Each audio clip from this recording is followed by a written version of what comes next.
boa noite a todos. Sejam todos muito bem-vindos a mais uma live do IBIS. Hoje a gente vai falar sobre a carreira do avaliador IBIS, o avaliador ONA IBIS. Eu sou a Alexia Costa, sou diretora técnica e científica do grupo IBIS e dou as boas-vindas aqui para quem está chegando hoje, pleno feriado, mas com muita vontade de aprender. A Sandra, o Paulo, Enf Santos, Fabiane, Eliana Castiglione, que é nossa avaliadora líder, o Luiz, que é o nosso entrevistado. Boa noite, Luiz.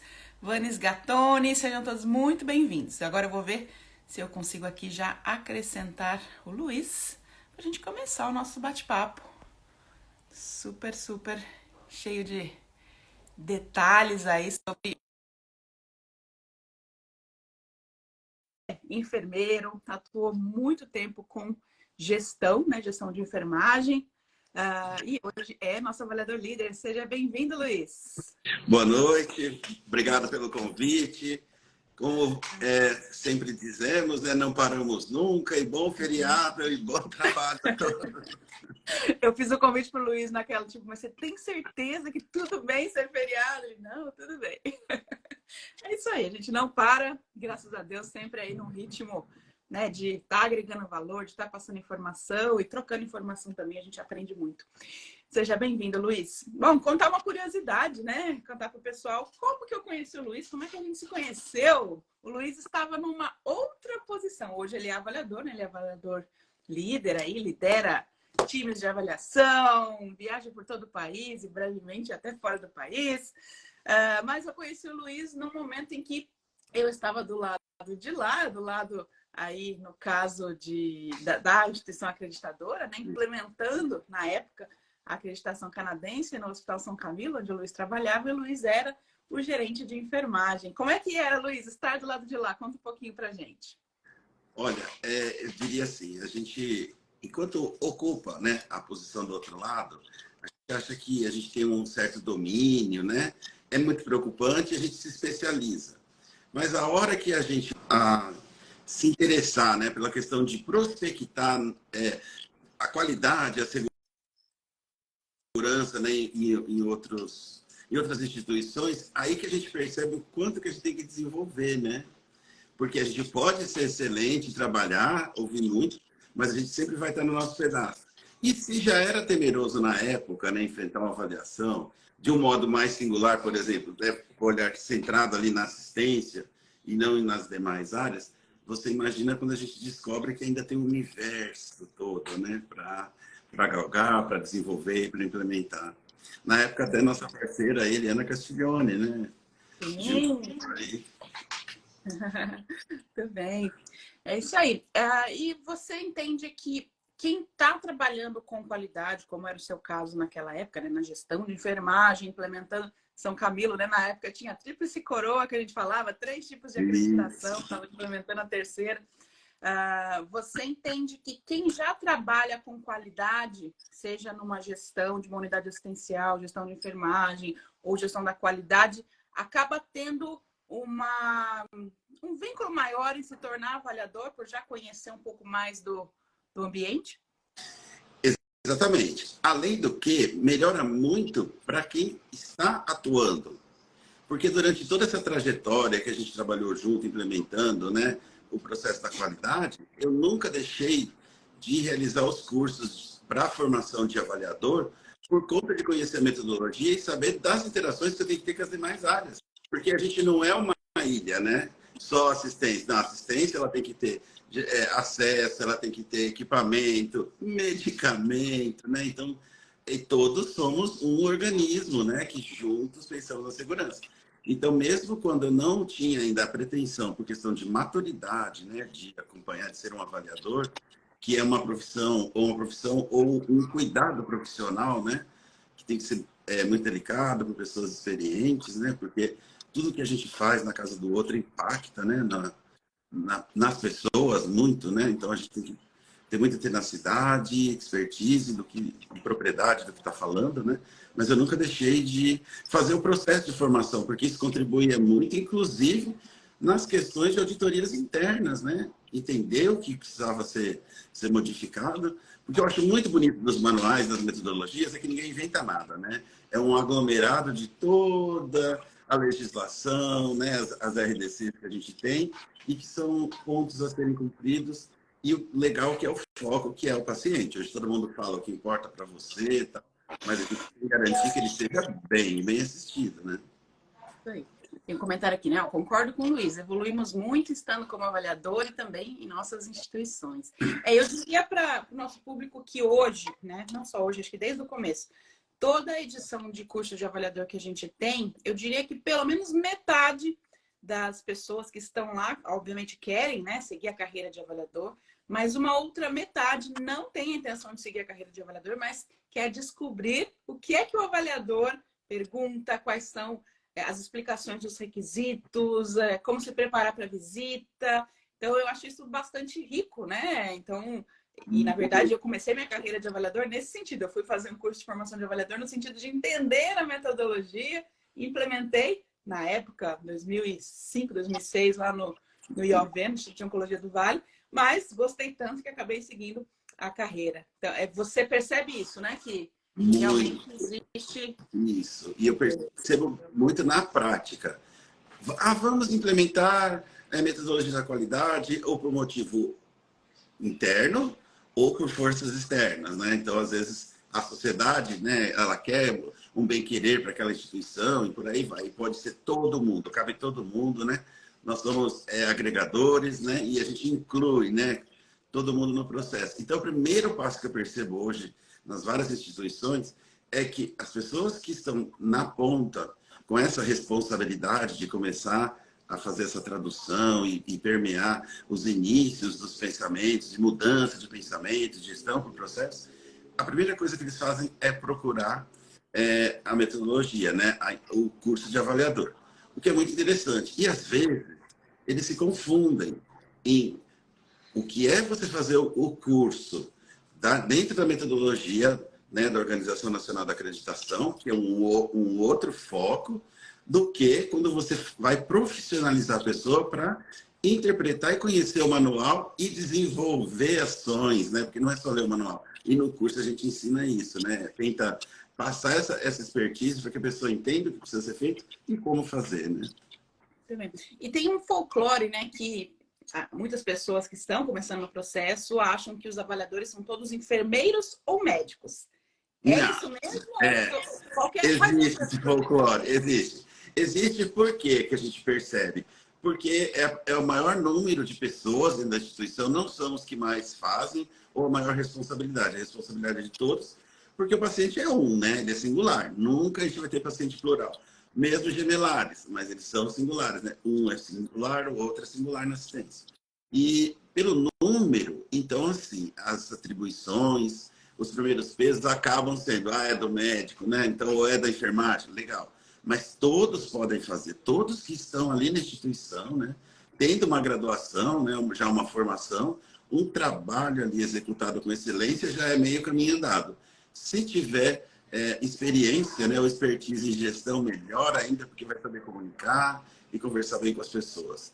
Frio na barriga dá para todo mundo, viu, gente? No começo, no meio e sempre. Então, só explicando, pessoal, né? Hoje a gente tem mais de 210, 220 avaliadores espalhados no Brasil inteiro. Dentre esses, claro que o volume maior é de enfermeiros, né? Até pelo interesse que o enfermeiro tem, em geral, ele é o gestor da unidade assistencial. Mas a gente tem médicos, a gente tem farmacêuticos, fisioterapeutas, nutricionistas, psicólogos, arquitetos hospitalares, engenheiros, administradores, biólogos, biomédicos, enfim, como você falou, tendo uma graduação e tendo essa expertise na gestão da sua unidade ou tendo uma expertise em qualidade, tudo isso ajuda para que essa pessoa se dê bem, é isso? Isso mesmo, ajuda muito e isso a gente não vê em toda a metodologia ou o sistema de como ele é regido e como que a gente implementa, a gente não vê em curso de MBA, a gente só vê em cursos focados. É uma nova linha de pensamento, uma linha de aprendizagem que está surgindo aí, né? A gente segue aí apoiado sempre e regido pela ISCO, né? Pelas normas, e tudo fica muito parecido. Se a pessoa ela tem experiência com metodologia internacional, ela for ver o manual da ONA hoje, ela vai se sentir assim magnífica, que ela vai entender que a gente está muito parecido.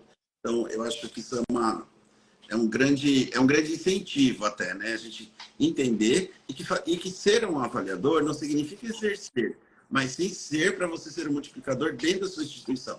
Porque isso ajudou muito a gente na época. Não é fácil. Mais de 1.000 pessoas para você conduzir numa mudança, né? Pura, não é fácil. Então, a experiência de quem faz ajuda muito, principalmente na interpretação. Quais são as qualificações comportamentais? O que esse avaliador ele tem que ter de diferencial? Por exemplo, um olhar crítico, né? Um olhar sistêmico. Conta um pouquinho para a gente quem é esse avaliador na parte de comportamentos e habilidades. De habilidades. No folclore que a gente trabalha muito para derrubar é a questão de ser uma pessoa muito impositiva, né? Ela tem que ser a maior competência que a gente tem que ter é escutativa, né? Saber ouvir e entender como ele está falando e por que ele está falando e que está daquele jeito, que chegou até aquele ponto e ainda não está, porque não é a minha opinião. É entender a posição que a pessoa se encontra dentro da metodologia e o que a gente pode fazer para alavancar. Às vezes, assim, uma luz, um comentário, um ditado, né? Ou uma forma, ou uma ferramenta que você possa sugerir ou ajudar a interpretar. Aliada a essa escutativa e você, né, se envolver, você tem que ter muita empatia também. Por quê? A casa não é nossa. Então, por mais que você saiba, as pessoas elas precisam querer você lá dentro, né?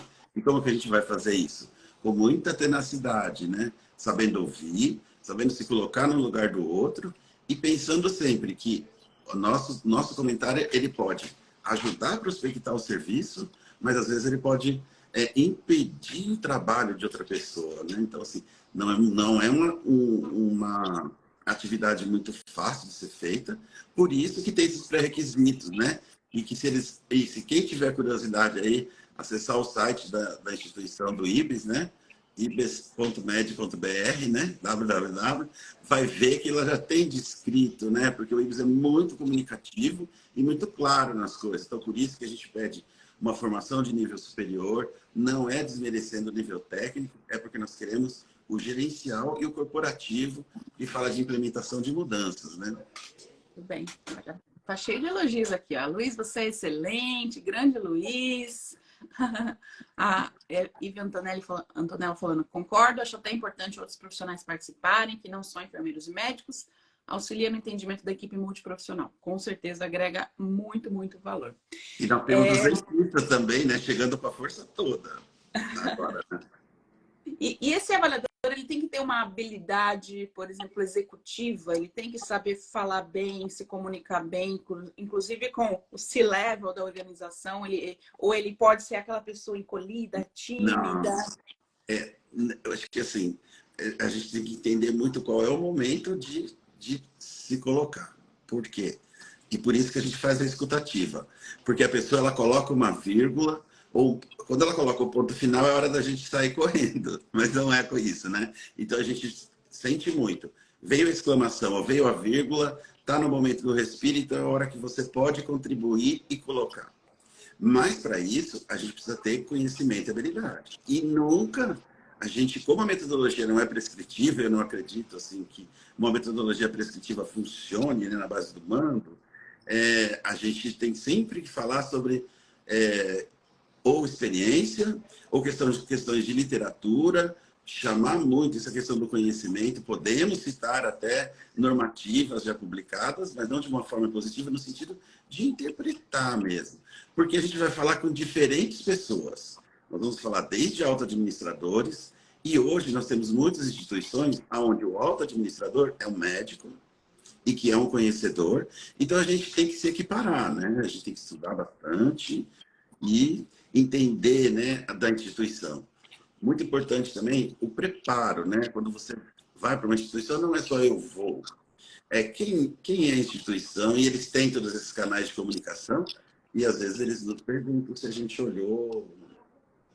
É muito importante o cliente se sentir reconhecido, querido, valorizado, né? Porque ele não se a gente coloca no meio, né, Alex? Ele se vê como ele, o momento dele, e é um momento muito íntimo dele, porque é muito difícil a gente abrir a porta da nossa casa para entrar 3, 4, 5 pessoas que você nunca viu na vida e que vai na confiança de um laço que está associado com a instituição acreditadora. Daí uma responsabilidade maior, porque nós não somos a instituição acreditadora. Nós prestamos serviços, nós temos um código de conduta, um código de comportamento que a gente precisa também desempenhar, né, ali e representar. A gente acaba representando duas sociedades, né? A própria a instituição acreditadora, que no nosso caso aqui é o IBES, né? E também a ONA, né? A metodologia. E eu sempre brinco com as pessoas, a metodologia não é nossa, a gente não muda, a gente segue. Eu não vou implementar, vamos negociar isso, né? Que vai chegar no momento que a gente vai implementar sim, né? Tudo bem. Você que teve experiência aí com várias acreditações, com várias acreditadoras, por que que o Luiz escolheu o IBES para seguir a sua carreira de avaliador? Essa é a resposta mais fácil da minha vida. Por quê? Quando a gente começa a trilhar esse caminho, a gente sabe como a gente quer ser ouvido, como que a gente quer ser interpretado e como a gente quer ser ajudada. Por esse modo de ser. A gente tem que ser muito no sentido de disposição de ser multiplicador, né? Nós somos muito... não somos impositivos, nem lecionadores, nem carrancudos, né? Há pessoas que já passaram por algumas experiências assim, e esse foi o meu ponto, né? Eu quero agregar, né? Eu quero ser parceiro. Lógico, tem um momento e tem as partes que eu posso ajudar, mas principalmente não provocando agonia ou rancor ou temerosidade que vai ser avaliado. Claro que no começo tem, mas em 15 minutos, gente, a gente derruba essas barreiras e já estamos todos comungando no mesmo copo, viu? Porque é o que precisa. Se você deixa uma situação tensa, a pessoa para de te ouvir, né? Que ela vai para a defensiva, vai ficando na defensiva, né?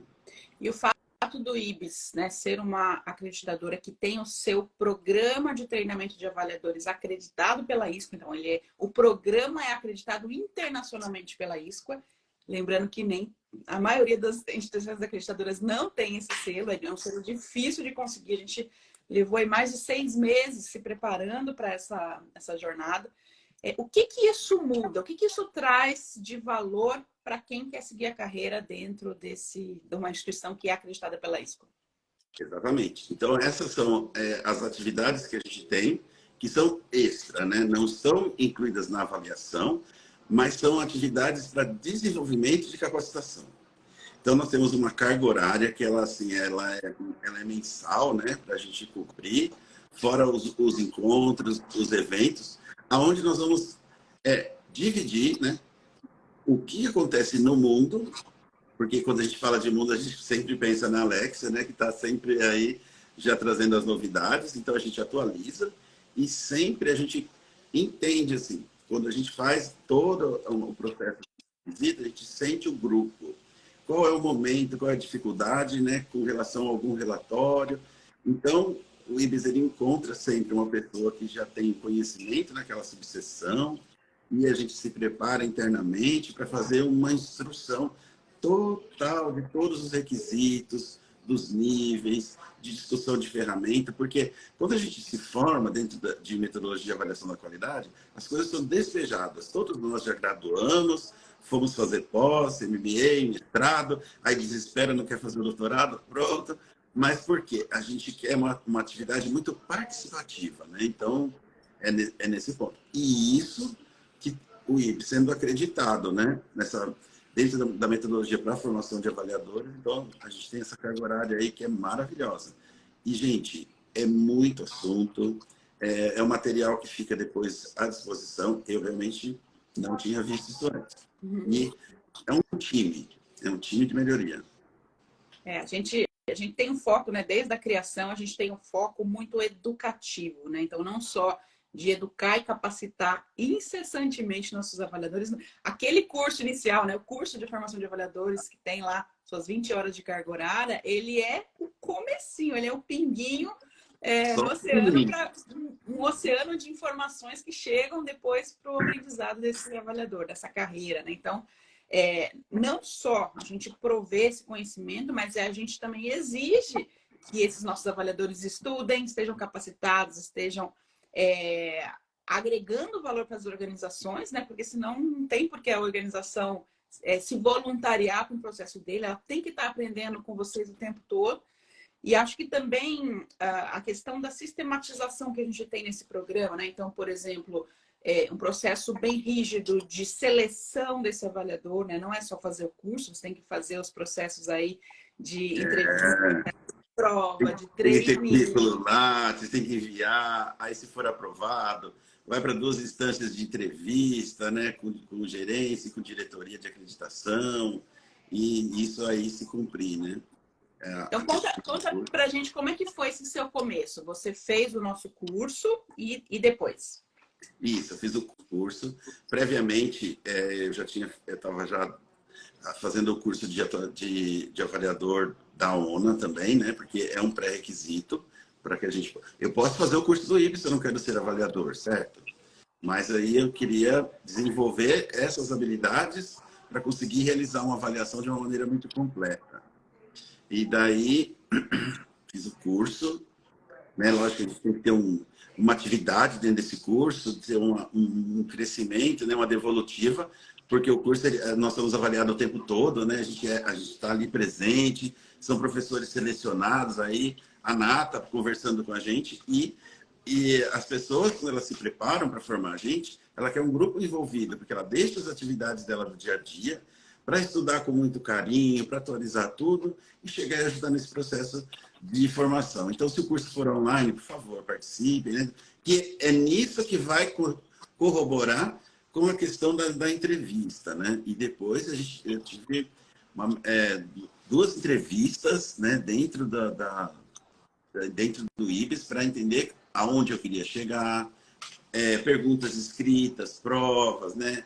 Para entender o quanto que eu estava conhecendo de metodologia ou de assistência, porque a gente sempre vai começar pela área de mais expertise, mas você não vai ficar só na sua área. Eu sou enfermeiro, eu só vou onde tem enfermeiro. Não, né? A gente tem que desenvolver, né, mais habilidades. E o quanto que eu ia conseguir aprender isso, ou o quanto eu já tinha avançado, né? Esse acho que foi o grande diferencial, né? Além das oportunidades que a gente tem de trainee, né? Como é que foram essas visitas de trainee? Quantas foram? E existe algum processo de avaliação em cada uma dessas visitas pelo líder da visita? Existe. Em média, são 3 visitas. Se por acaso, no final dessa 3ª visita, em comum acordo, né, for dito que haveria necessidade de fazer mais visitas, ou se você quiser fazer mais visitas, né, então você acorda para que você possa depois passar por uma avaliação, se você foi aprovado, né? Então, faz uma avaliação para entrar nesse processo de trainee. No primeiro trainee é uma questão de escutativa, é entender como que as pessoas entrevistam. Normalmente você acompanha o líder, que é o mais experiente daquela visita, para entender como que ele constrói o modelo mental, porque a gente não entrevista na sequência, requisito 1, 2, 3, é uma escutativa, e a pessoa vai falando na ordem dela, e você puxa uma pergunta, vai lá para o último, volta para o meio, todos os requisitos precisam ser avaliados impreterivelmente, porque, né, esse é o nosso papel. Na segunda, a gente já começa a avaliar uma área ou 2, dependendo da sua disposição, do seu interesse, mas normalmente, se quiser, fica só em uma. E na 3ª visita é onde a gente já deslancha mais, de 3 a 4 áreas a serem avaliadas. Pré e pós áreas avaliadas, a gente elabora um roteiro, que seria a construção do meu modelo mental de como eu, enquanto avaliador trainee, vou entrevistar, né, a pessoa da instituição.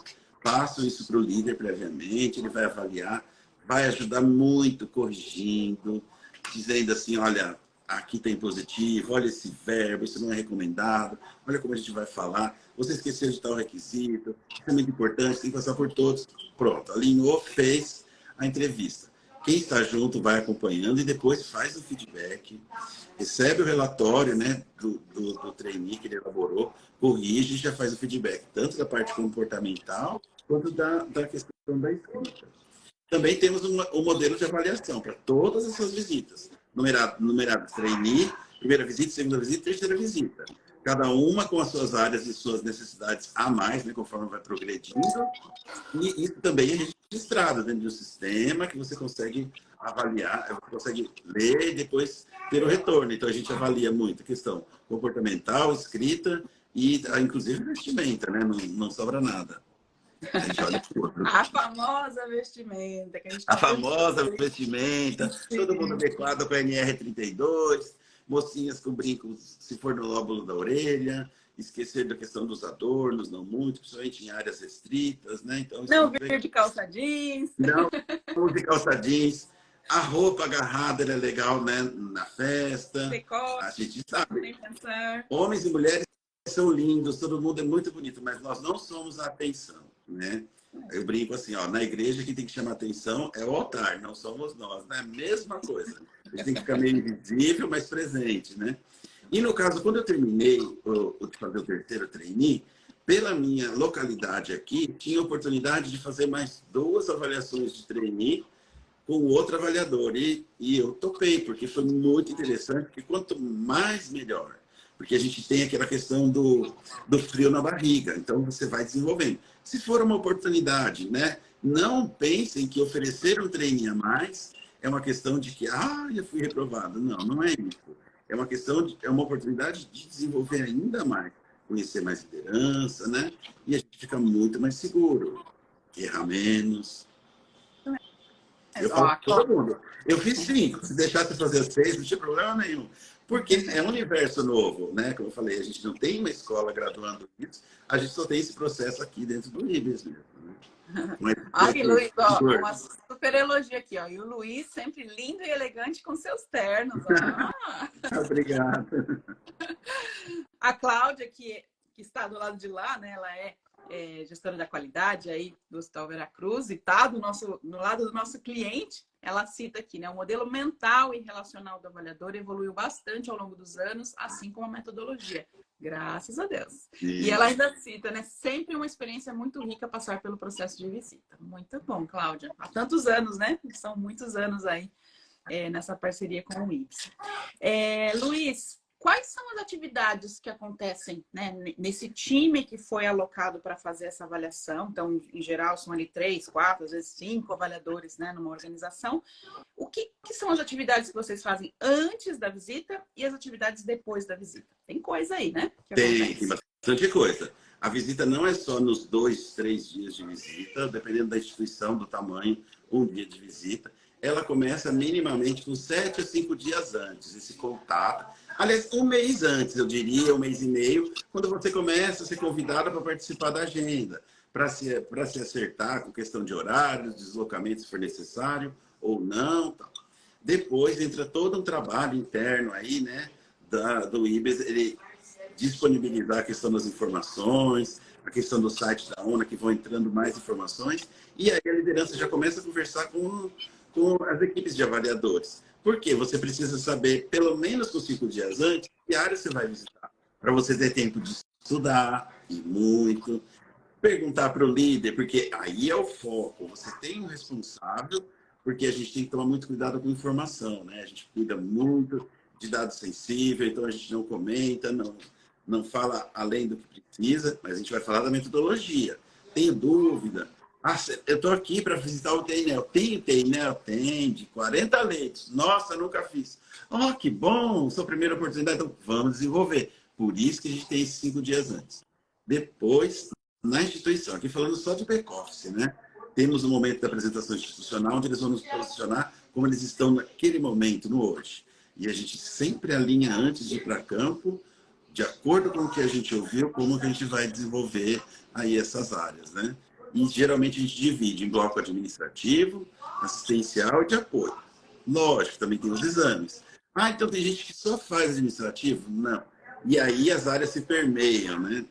Você pode fazer uma área do administrativo, como por exemplo, gestão do acesso, pode avaliar pronto-socorro e pode, por exemplo, avaliar suprimentos, diagnóstico por imagem e por aí vai. Além dos serviços de higiene, reprocessamento, né? E aí, depois da visita, tem o relatório. Tem o relatório. Aí é a parte que a gente mais sofre, porque a gente sabe tudo, ouviu tudo, e aí tem que escrever. O relatório, a gente também traz aqui algumas normativas, né? Normas orientadoras da ONA, que ela coloca, inclusive, como que a gente vai escrever, que tipo de verbo que a gente vai usar, que não vai ser prescritivo. E também tem as classificações. A gente tem não aplica, Sempre acordem com o líder se aquele requisito não aplica ou eu não percebi a aplicabilidade. Mas na hora que o líder conversar comigo, eu vou entender. Então, não saia colocando não aplica aí, porque o requisito está lá porque ele precisa ser visitado. Temos o não conforme, né, que é quando não fez nada, aquele... você não encontrou nenhuma resposta e aquilo fere o requisito. Então, a gente vai discutir muito. Não conformidade também é sempre bom discutir com o líder. Olha só, vamos discutindo quase tudo. Verdade. E como que a gente vai discutir isso? Todo final de reunião, antes de conversar com a instituição, a gente faz uma reunião de alinhamento para entender o que a instituição faz de melhor, que salta aos olhos, o que ela faz além do que é exigido por lei, ou por manual, ou por tudo. Alguma coisa que ela faz de muito bom para o colaborador, de muito bom para o cliente, para a família, né? Ou como ela faz a comunicação interna dos processos dela, né? Então, muito legal.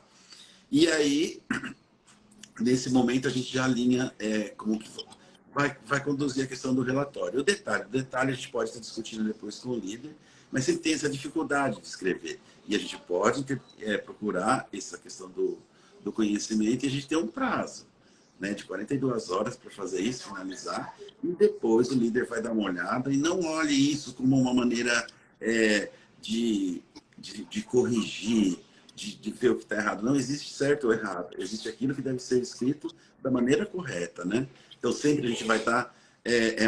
dura mais ou menos uma semana depois da visita também, né? É um contato muito legal. Não silencie o telefone, né, do grupo, porque senão pode entrar uma pergunta lá para você e você não vê, né? Então, é muito legal. E tem isso também, a gente se comunica muito.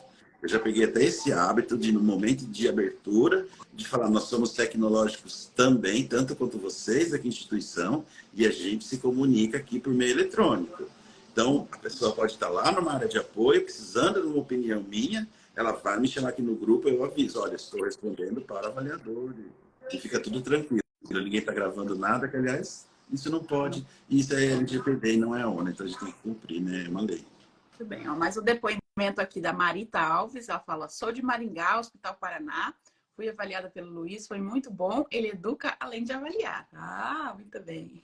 Essa era a palavra que eu acho que eu esqueci de falar, né? Que a gente é muito educador, né? A gente sempre se preocupa com isso. Por conta do perfil que a gente recebe internamente no grupo de avaliadores, né? Toda essa questão de treinamento. Então, se a gente aprende, a gente vai conseguir contribuir. Então, isso que é importante de continuar estudando. E por isso é muito importante essa participação ativa de atualização.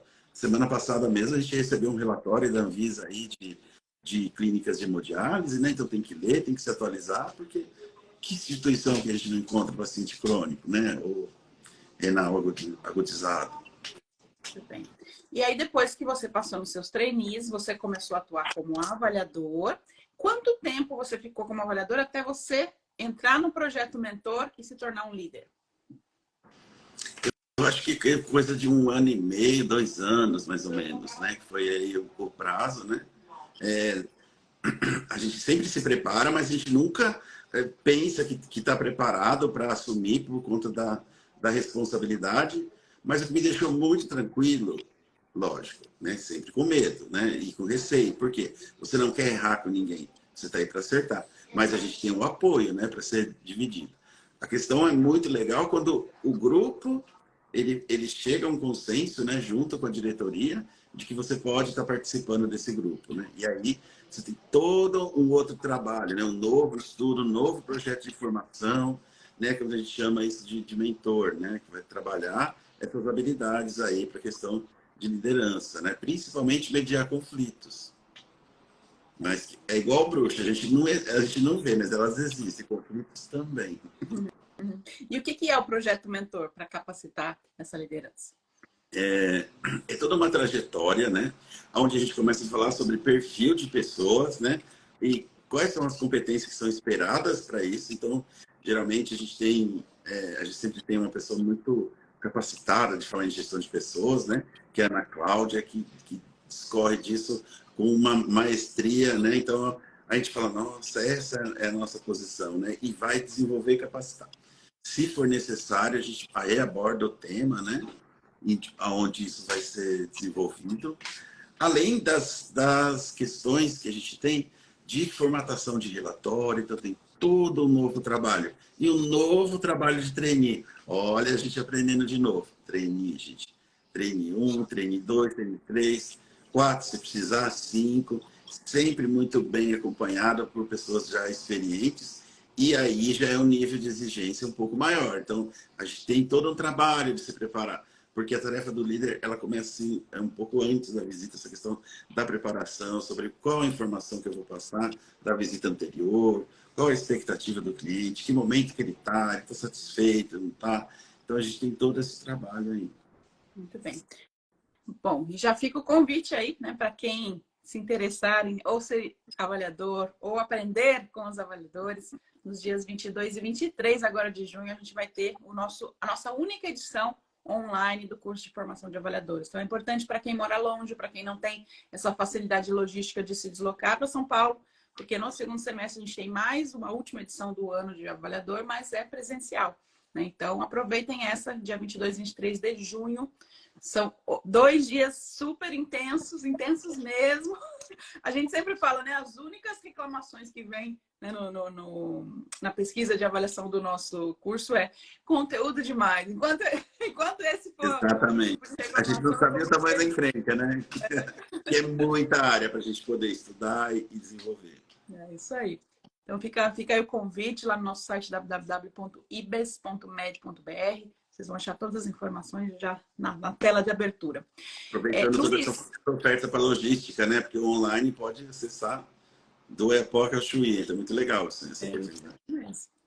E assim, a questão da carreira, né? Tem muitas pessoas que acham que o processo de avaliação ele é totalmente, né, voluntário, então o avaliador ele acaba não ganhando nada, o que acontece em algumas metodologias, inclusive aqui na Austrália, o avaliador não ganha para algumas metodologias, mas no Brasil a gente tem sim, né, um pagamento, um FII aí para o avaliador prestar esse serviço.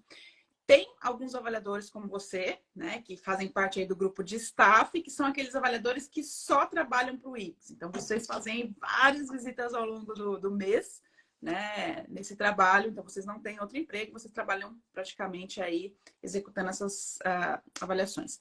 Agora, a maioria dos avaliadores, os quase 200 avaliadores, eles têm o seu emprego. Eles trabalham lá na gestão de enfermagem, na farmácia, na gestão de compras do hospital, seja lá onde for, mas eles continuam o emprego deles. E como é que funciona isso? De quanto em quanto tempo eles saem para fazer visita? Como é que eles articulam isso lá dentro das organizações?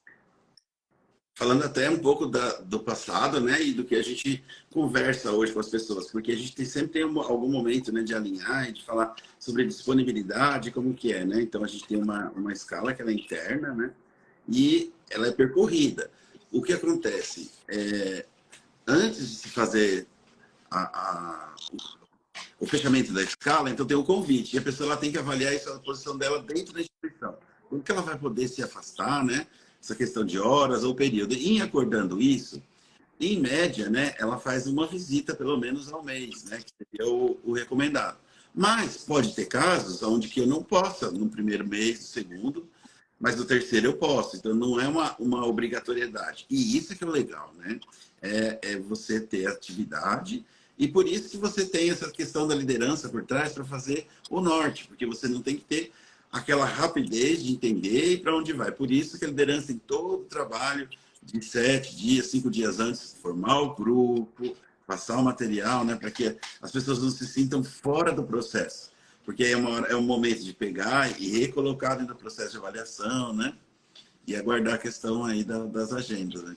Muito bem. Então, dá para conciliar, dá até para você entender isso como uma verba financeira adicional do seu dia a dia. Com certeza. E eu vou contar também a minha experiência, né? Eu trabalhei, sei lá, acho que uns 4 anos nessa lógica de trabalhar numa organização de saúde, num hospital, e fazer as avaliações. Ah, mas Alexia, como é que o seu diretor deixava, né? É uma pergunta muito comum. Eles conseguem ver o valor agregado, né? Então, eu trazia a cada visita que eu fazia, não é que eu ia contar para a organização os detalhes, mas eu trazia, por exemplo, gente, existe uma ferramenta lá na farmácia que está sendo usada para farmácia clínica, uma ferramenta espanhola. Olha, eu vi que num hospital que o SND trouxe uma tecnologia XPTO. Então, assim, você não precisa falar onde, mas você traz muitas ideias, né? Então, em geral, o seu líder, né, seja o seu diretor, o seu gerente, ele vai querer que você participe dessas visitas, porque você está trazendo um valor aí de inovação, de criatividade muito, muito grande. E está se capacitando, né, em gestão também. Então, é uma troca, né? Em geral, o que a gente percebe é que a alta direção, ela apoia e ela tem esse olhar. Ela entende que você vai estar prospectando mais conhecimentos e poder contribuir. Então, que não é um trabalho unilateral, né? Que você continua trabalhando ali na instituição. E esses são os acordos que a gente faz, né? A intenção não é tirar as pessoas da unidade de trabalho, isso de formar o avaliador e difundir conhecimento cada vez mais, né? Na época da pandemia mesmo, tive uma oportunidade aí de pessoas amigas com instituição hospitalar sem ninguém para trabalhar. Foi. Lógico, então, mas olha, mas eu tenho essa atividade, eu não quero deixar de fazer. Sempre liberava, pelo menos uma vez por mês. Às vezes as pessoas ficam meio enciumadas, né? Mas isso a gente vai ter que mediar dentro da instituição e explicar para as pessoas. Eu não estou saindo para uma diversão, eu estou saindo para conhecer um novo método de trabalho em uma outra instituição, como que ela trabalha, e eu vou conseguir vivenciar isso, além de tentar contribuir ao máximo, né?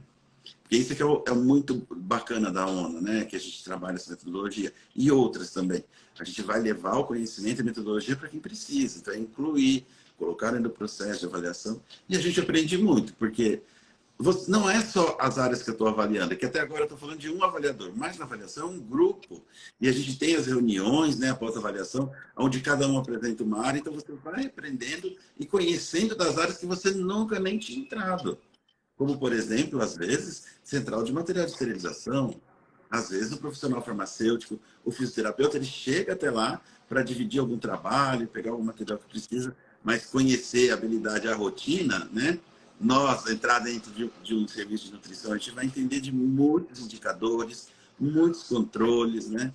Vai começar a conhecer o que é farmácia clínica ouvindo de um farmacêutico e a gente poder trabalhar isso, mesmo que a gente ainda esteja engatinhando no processo da nossa instituição. Então, eu acho muito legal, muito enriquecedor. Pode acreditar que a instituição ela apoia, porque é um trabalho sadio, um trabalho humano, né, de crescimento. Bem. E você citou aí, né? Em geral, o avaliador ele acaba saindo uma vez por mês, ou assim, às vezes uma vez a cada 2 meses. Isso só é possível, gente, porque o IBS é a instituição acreditadora com o maior volume de clientes do Brasil. Né? Não só o maior volume, mas a que mais cresce.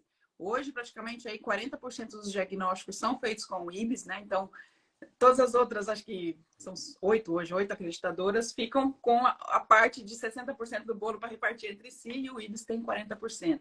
O IBS tem esses 200 avaliadores, mas está sempre puxando avaliadores novos, né? Sempre puxando. Mais trainees são... O sol nasceu para todos, né? Todos têm oportunidade e todo mundo consegue trabalhar assim. A gente não pode pensar que é um grupo e papapá, porque isso aí já foi. Isso era lá de 1900, quando o Ford começou a fazer aqueles carrinhos dele lá. Agora não, agora a gente é enorme. Né? Nós somos plural, né? Digamos assim.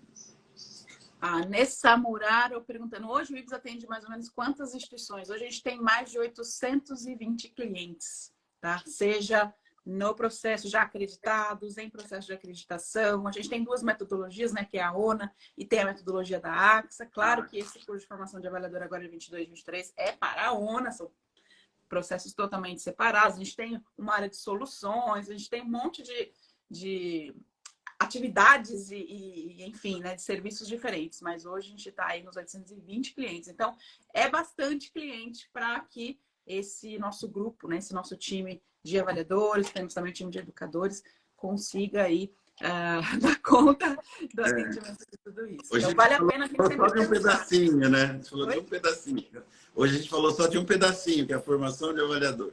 Mas o IBS já é uma hold, né? Um grupo. É isso aí. Hoje somos aí um grupo de várias empresas, né? Inclusive de educação também. Aliás, teve alguém aqui, eu não lembro quem, que falou que você também é um ótimo palestrante, além de ótimo avaliador. Muito obrigado. São muitos depoimentos aqui, eu não consigo acompanhar todos. Mas é isso, gente. Fiquem todos aí muito convidados. Dia 22 e 23, a gente vai ter um curso com vários palestrantes. Ó, tem o Dr. Rafael Munerato, que todo mundo ama. A Vivian, que é a nossa diretora. A Ana Cláudia, que o Luiz falou aqui, que é a nossa é psicóloga, gestora de RH e também avaliadora líder. Cláudia Mara, que trata aí de diagnóstico por imagem, laboratório. A Michele, que é farmacêutica como eu, que também vai estar abordando. A Andréia Quaglio e a Tatiane Santana, que também são enfermeiras e vão estar abordando aí vários temas. Lembrando que a gente explica cada um dos requisitos. Então, é um curso intenso mesmo, porque são milhares de requisitos aí ao longo de todo esse manual. Então, e além disso, a gente provê, né, materiais complementares, a gente tem uma parte que é EAD antes do curso, e a Jaque, que é a nossa líder aí da área de cursos, está colocando aí informações sobre o próximo curso de formação de avaliadores, colocou o WhatsApp dela, que é o 11 9890 56669. Fica aí para vocês contatarem a Jaque e saber todas as informações. A Nessa Muraro falou, fiz o curso presencial e realmente é incrível. A Iventonella falando, parabéns pela live, foi maravilhosa, Luiz é um amado. E a Jaque também deixou aqui o e-mail dela, que é cursos@ibes.med.br, para vocês esclarecerem dúvidas, obterem as informações e até pedir o link. Lembrando que quem é cliente do IBES tem desconto. Quem já fez curso do IBES previamente tem desconto. A gente tem uma tabela enorme de descontos. Lá no nosso site vocês podem ver. Descontos também com parcerias com sindicatos, com algumas empresas aí que a gente tem essa parceria formalizada. Então, em geral, você se encaixa em alguma das escalas de desconto. E sejam todos muito bem-vindos, 22 e 23 de junho, mais um curso aí de formação de avaliadores com a acreditadora que tem o maior volume de visitas para vocês. Isso é muito importante. É verdade. Luiz, mais uma vez, muito obrigada. Queria só que você finalizasse aí com um último recadinho para o pessoal se convencer de que é importante fazer esse curso. Isso. Então, assim, o que eu vejo de mais importante, olhando para as pessoas que trabalham, né? Esse curso, ele pode ser feito somente ele e vai ajudar muito na hora da gente implementar os sistemas, porque a qualidade, ela assessora tudo, mas ela não é sozinha, né? Aquele gestão. Então, a gente que está na ponta, trabalhando com as equipes, isso vai colaborar muito, principalmente na questão da interação e o que importa para que os dois serviços continuem existindo dentro da mesma instituição. E aí a gente, fica tudo muito claro, a gente para com caça-bruxa e a gente desenvolve pessoas. Porque nem sempre a gente consegue o talento certo para o nosso jeitinho de ser da nossa instituição, porque a instituição é uma e tem uma cultura própria, né? Então, fica muito legal, fica a dica aí. Esse material a gente não vê em curso de formação, gente, e assim, tem que aproveitar, porque é único, só vai ter um agora, e isso ajuda muito na gente profissional. Eu sempre fiz, não era com a intenção de avaliador, era com a intenção de ser, sim, um avaliador, mas pensando nas auditorias dos processos internos da instituição que eu trabalhava. E dava para ajudar até outras instituições parceiras também. Muito bem. Mais depoimentos aqui, Catiane, além do orgulho de ser IBES que ela colocou aqui a nossa frase. Luiz é um exemplo de avaliador líder. E a Tati Varjão falando, Luiz, sempre excelente, minha admiração e carinho, um exemplo de gestor. Muito bom. Obrigado, Tati. Gente, obrigada mais uma vez. Obrigada aí pelo carinho de vocês estarem nos acompanhando em pleno feriado. Exatamente. Muito obrigado aí, né? Porque, né, não somos nada sem vocês aí para nos ouvir e difundir depois aí, né, todo esse conteúdo que a gente passou para vocês. Obrigado. Obrigada também. Um abraço. Bom feriado para todo mundo. Tchau, tchau.